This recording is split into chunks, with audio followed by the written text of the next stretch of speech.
Hey Orange County, this is your County Executive Steve Neuhaus. I'm here at our homeless shelter in Middletown, run by Honor, and it's going to be a great show because the guy that runs Honor is Chris Molinelli. Chris, welcome. Thank you, Steve. Start with a handshake, so good to see you. How are you? So Chris is not only a Orange County resident, lives in Warwick, right? Yes. But also you've been running this nonprofit that services people that are often left behind in society. The people need help the most. And we're going to talk about, this is, people are working behind us right now as we're talking about this. Yep, very proud. So as we head into the holidays, my two favorite ones, Thanksgiving coming in a few days and Christmas not too far behind it. And then more importantly, the colder months, I think it's a great time to talk about the homeless population in Orange County. How are homeless people doing in America as a whole? It's gotten a lot of attention and more of attention lately. So first off, how are we doing as a country and how are we doing as a county as it relates to homeless? Well, Steve, first off, thanks for the opportunity. Thanks for the years of leadership and welcome back to Honor. I mean, I've been with Honor 28 years now. Wow. I've been executive director for 10. Since you become county executive, you have called me just to check in. You have said, what can I do to help? So I can't thank you for your leadership, especially on this.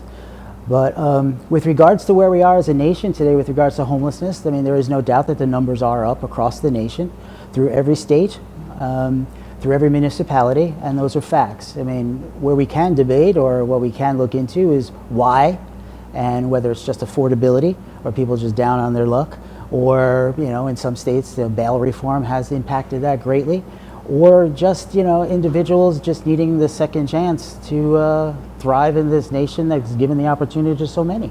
So one of the things, I realized, I just came back from a couple days away from the reserves, and just buying like fast food is like $30 for an individual, and the inflation is real. And costs have gone up, and I think one of the things we all know is they really don't really go down. Maybe the fuel prices go down, but it seems that the cost of providing for an individual for food or a family has gone up, and that adds to pressure. So one of the things I like to do is I know a lot of school teachers. I ask school teachers, and you've heard me talk about this before, it's especially people like you have 20-something years experience in this. So are we doing better or worse? I ask school teachers, are kindergartners or elementary or middle school, high school students, how is your students this year? Are they getting better or worse? And they fluctuated. The pandemic has impacted students. How is it in your 20-something years? Are we doing better as a society, or are we doing the same, or are we just making ends meet, or are we just getting through? that's a great question. I think, the old adage, does the person make the times or the times make the person is applicable here. Are we doing better? I think it depends on the locale. Orange County in particular has been tremendously progressive with welcoming or being ahead of the curve with regards to identifying issues that are faced, whether it's inflation, whether it's our education system, whether it's the homeless, looking into best practices that meet that time of day. And here in Orange, with your leadership, with the leadership of our commissioners, we have been able to at least hold the line, for lack of a better term, right. on so the homeless issue, which is more prevalent around the nation. We have not been touched by that enough. But again, that is leadership, and that is individuals being able to talk about the hard facts and what's going on. I mean, fast food is $30. It might be fast, but it's not cheap like it once was. So and groceries are a lot. We see a lot of push and demand on the food bank. Do you see, and we have to be optimists. You're a father, I'm a father. We want to raise our kids right. We want the best for them. Do you see, doom and gloom, or do you see a lot of positive results of people doing better and people using this as a temporary mechanism because they've fallen on difficult times, or you see a lot of people with a lifetime dependency? Is it a mix, or is it? It's definitely a mix at times. However, I, like yourself, tend to be an optimist. The greatest job or the greatest thing or blessing that's ever been bestowed on me is being a father, like yourself. So my number one priority will always be my children and making sure they have what they need to advance in the new world, whether that's through education or just experiences, or sometimes just being a hard no or some tough love or whatever the case may be. But I am an eternal optimist. I do see much hope in the future with our children and that generation as they're moving up. However, we have to look at those individuals that we have the blessing to serve. As fathers, we're tremendously supportive. We're providing everything that we possibly can, and I know we probably go home at night wishing we could do more. But picture, if you will, the child that tonight doesn't have that. That individual who is that support to them. Was blessed to be reconnected with someone who was a resident here 15, 20 years ago. They are now a certified police officer. In our community. In our community. That story will come out. But there are children that were 5, 6, 7, 8, 9 that I've returned. I walked through the halls with them here. This was my room. This is where I ate. This looked different. And I think that's a credit to, as we, as Orange County, are not willing to accept what was the norm yesterday, but what we need for tomorrow, and being ahead of that. So whether it's the homeless, whether it's food insecurity, whether it's inflation, having the courage of getting to the table and talking about the facts, not the feelings all the time, but the facts of that, and then being as progressive and opened. Sometimes we don't want to hear the facts, but I think Orange County, I know for a fact Orange County has always been tremendously progressive. So I'm tremendously hopeful for tomorrow, despite some of the challenges that are in front of us. I see much success in what we can do together. But that's the thing, whether it's a non-for-profit and a local county government, whether it's the business world, you have to come together, and a leader that brings us together is most important. I definitely don't want to rush through this because I want to talk about these important issues, and people are, I think, most generous this time of year. And then it falls off, and then you got to try to make up the gap. But we're very close with the school districts. I work with a lot of all the school superintendents, with BOCES, and one of the things that I see as a father is now there's free school lunches and breakfast for kids. Your kids and my kids are going to school with children that are homeless. Are the school districts doing everything that they can to give those young kids that are in a tough situation the same opportunities that our kids are getting? I started here at Honor 30 years ago, where they were still using blackboards and chalk and such like that. Right. Those days are over with regards to school districts progressing and actually, realizing that there is children in their district that are facing homeless, that are homeless at the moment. So in the 30 years, the progress that has come during my time has been significant. Okay, the McKinney-Vento Act has brought, every day you could start your day here at Honor at 6 a.m. There's school buses from every district in Orange County picking children up because they have the right to go back to their own school of origin. That's great. Okay. See, people need to hear that. Yeah, so each and every day, yellow buses, every school district. Now, was everybody on board with that 10, 15 years ago? No. But today it's the norm, and it's the right thing to do, right? So we want to return those that we have the pleasure of serving each and every day back to their towns of origin, back to their school districts of origin, back to their churches of worship in the towns that whence they came, so. Before we get into how you feed all the people that are in this facility, I want to ask you, a lot of people ask, how can they help? I got a call today from a business in Orange County that wanted to donate a significant amount of money, and it wanted to be anonymous to help people that get the most to help people, right? Because there's a million nonprofits out there. There's a lot of people asking for help. What's the people that are listening right now, what's the best thing? And it might not be monetarily, it might be volunteering. I don't know what, give me some options, and more importantly, give them some options on how they and their family can help. Well, first and foremost, be more than happy to help that person with the dilemma, with the donation. Yeah. So tell them, give me a call. And I did recommend you guys, because thank you. I appreciate that. There's a number of nonprofits that I have confidence in that money is going to be best used to help people. So I'm willing to help with that problem. Yeah. So, but it's sometimes it's and not. by the way, by doing that, they go to Honor website if they wanted to. They can call Honor. They can call me personally. Okay. I think someone that I would highly recommend that anyone that has even $1 or a quarter in their pocket looking to give it to somebody, they should do their homework on that agency, right? Absolutely. Do your deep dive. There's so many sites out there that will give us stars or whatever the case may be. But whatever, follow your heart. Follow the charities. With regards to how individuals could help, yes, I mean, we're blessed right now that, Honor has, dollars to fund our staff and our programs. Every little bit helps, but word of mouth and public support. Leaders like yourself. I mean, people go to the voting ballot, they vote. They listen to their leaders. The trust and faith from you or someone from the community. We firmly believe, see something, say something. You can call Honor each and every day, 24/7, 343-7115. You see someone holding a sign at your local Walmart, you see someone walking down the street with a backpack, you could be totally wrong, but just the trust and support that there's a face to responsibility and response, just give us a call. Even a like on our website would mean a lot. But One of the things is now it's Christmas time, you have the Toys for Tots train, which is so unique to the rest of the state. And I tell the story all the time. I've been on the train from Binghamton to Troy, and the kids on that train, when I did it for the Toys for Tots for the Navy, working for the Marines, the kids wanted jackets and coats and gloves, which it blew my mind. The train that we have in Orange County, the kids in Orange County give toys to the less fortunate. I don't know if that comes to the kids here. Hopefully it does. How can we help those kids here have a good Christmas, Hanukkah, whatever they're celebrating? Thank you so much for asking that. We are a strong supporter of Toys for Tots. It's just an amazing thing that's done yearly, so many local organizations.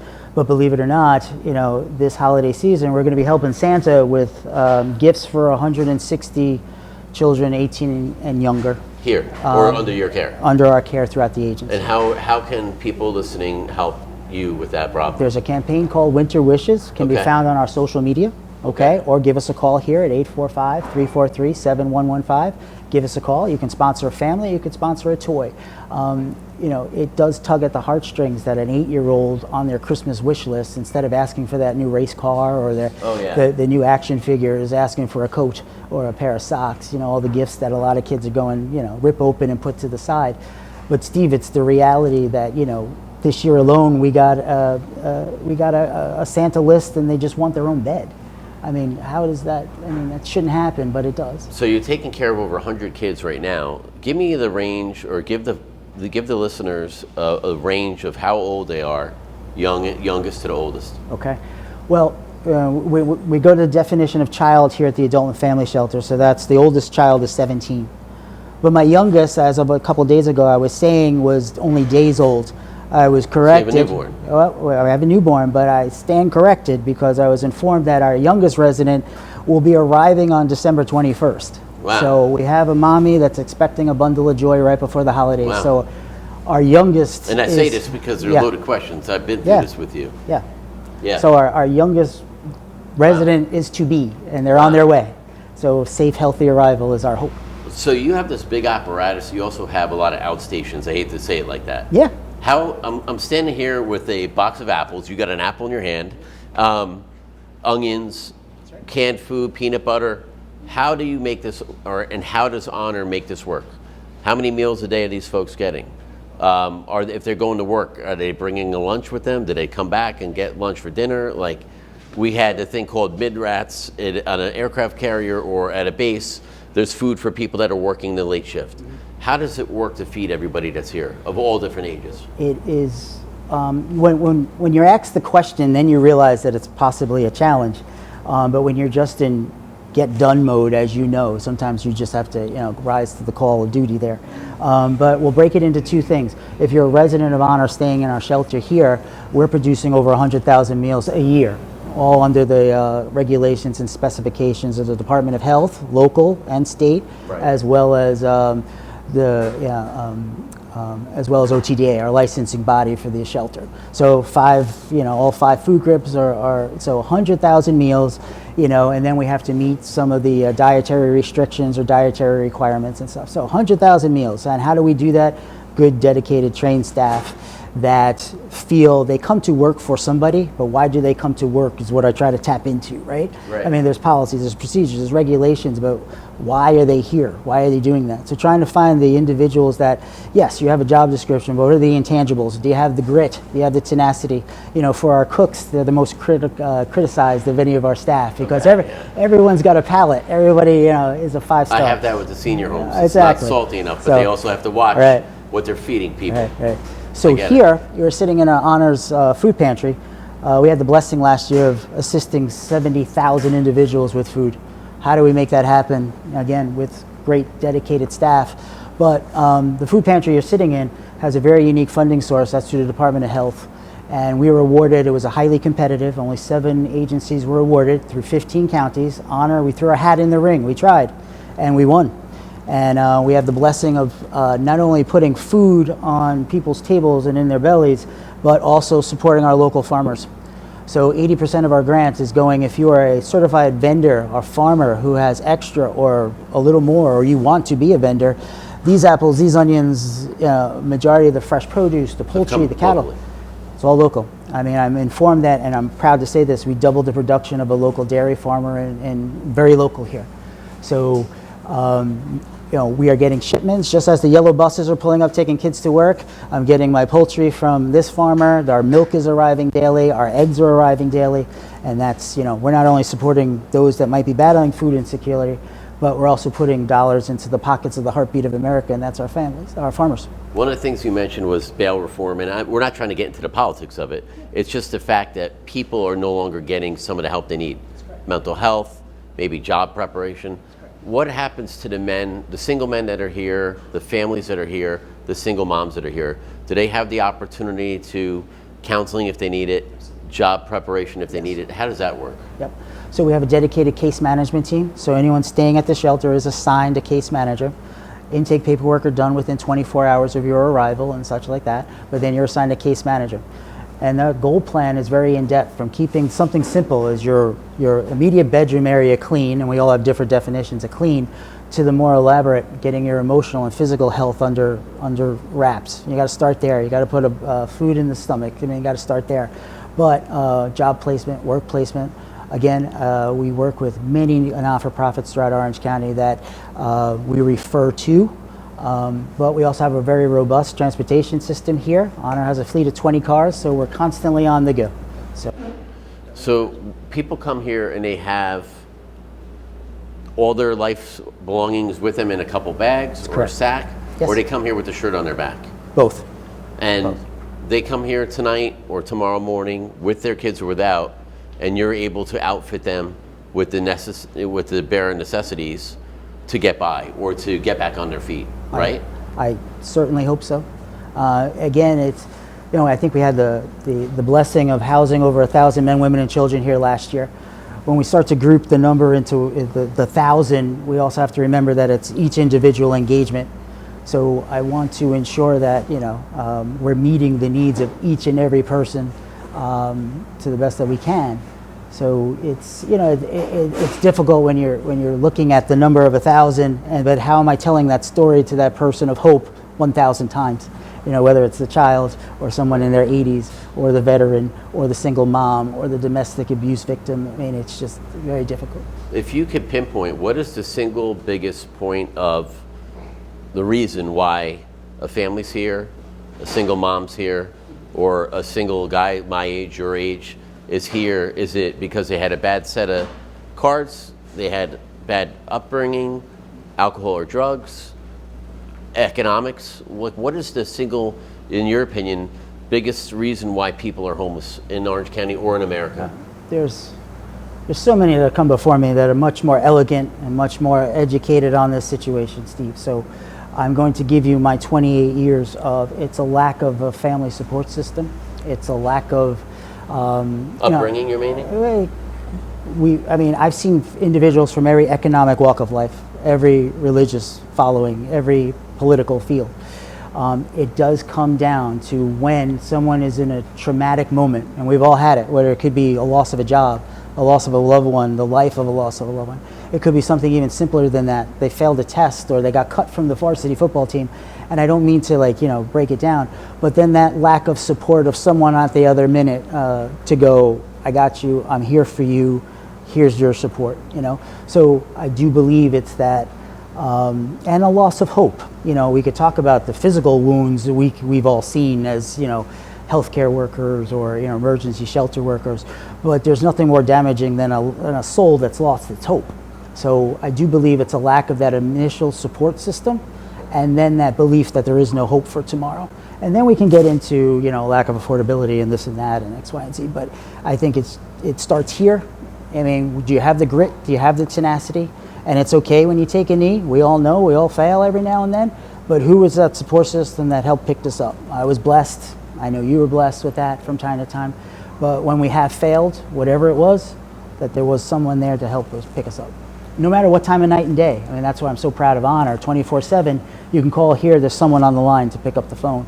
Just like throughout the nation. I mean, there's all those support lines. So it's really about that moment and how an individual then deals with life thereafter that moment. My daughter was diagnosed with ALL leukemia when she was 3. Turning point, should never happen to any parent, but the support I had helped me get through that. Wow. And then from that moment on, I vowed that whatever I could do here, that the same supports that I needed to a certain extent, whether it's I didn't know how to navigate a chemotherapy schedule, I didn't know anything about that stuff. But how do you navigate the Department of Social Services? How do you navigate the Department of Justice? How do you do that without somebody helping you a little bit? Not a lot, and temporary. It's a hand up, not a hand out. It's got to be temporary. So.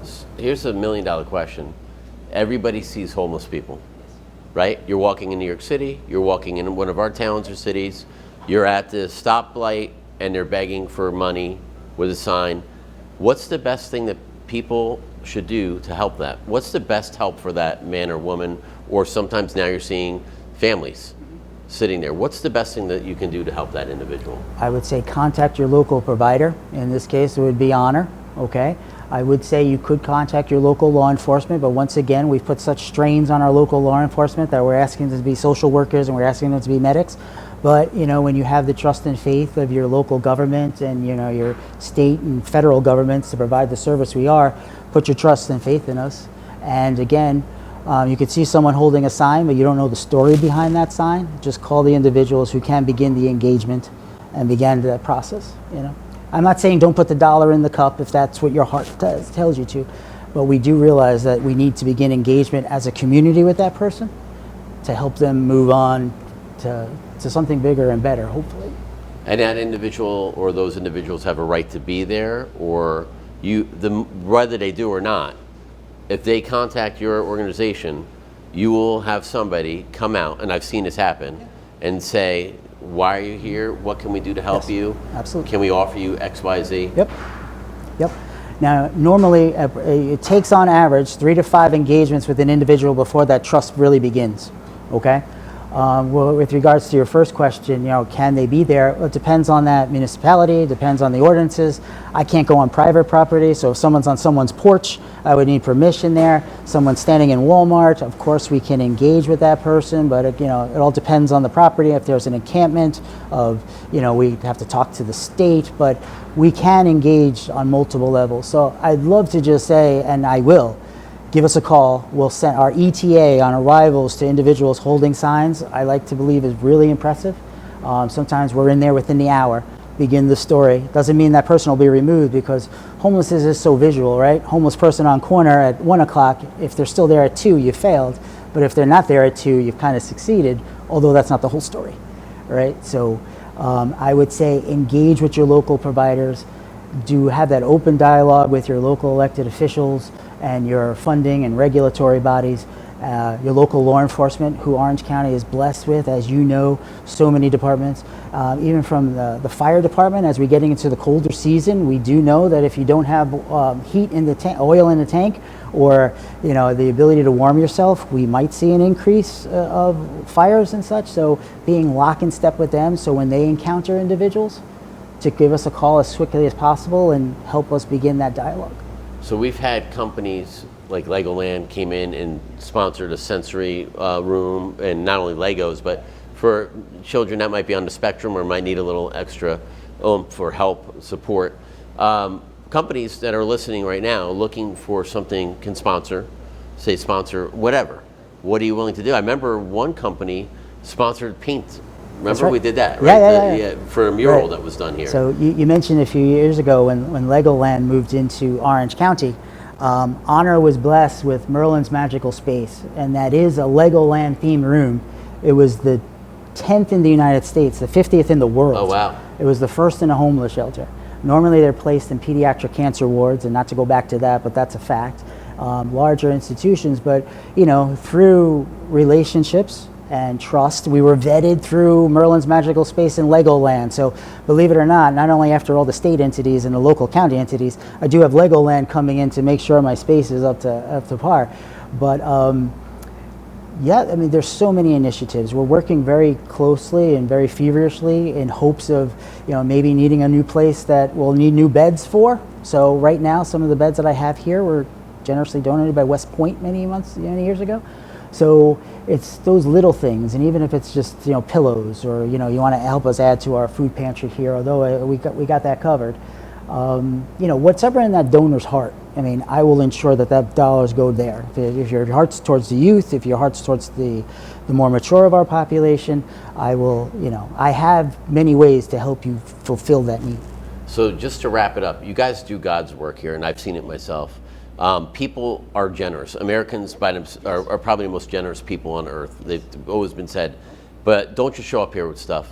Check out the website, send an email, make a phone call, send a message on Facebook or whatever it is, and ask how you or your family may be able to help honor. Right. Right? Yep, simple as that. Give us a call, check us out on Facebook, social media. Again, you can call Honor 24/7. Someone's going to pick up the phone, I promise you.